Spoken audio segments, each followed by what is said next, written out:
November 20, araw na Huwebes, sipig ang kailangan mag-ingat, is na lokasyon ang kailangang iwasan. Ang mga masuswerteng oras ay nasa screen nyo na po. Ang mga sumusunod, medyo konti lang ha. Konti lang yung nakikita natin sa araw na ito na maswerte at hindi maswerte. Simulan natin sa mga masuswerte.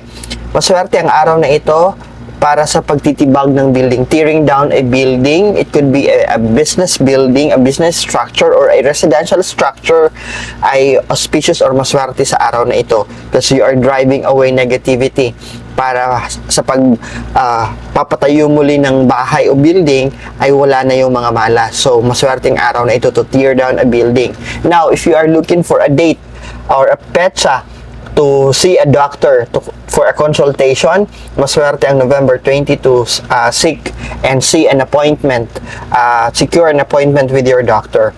For those na naghahanap ng schedule or sinabihan kayo that you need to schedule for a surgery, operation, or a treatment, a therapy, maswerte on November 20. The rest ay hindi na okay, hindi na maswerte. Lalong-lalo na ang mga sumusunod ha. Ang mga sumusunod ay pakaingatan at huwag gawin on November 20. Nangunguna na dyan ang kasalan o pagpapakasal. Kasali na dyan ang proposal. Any activities related to wedding, proposal or engagement, hindi maswerte on this day. Hindi rin safe ang araw na ito for funeral services or attending a funeral services.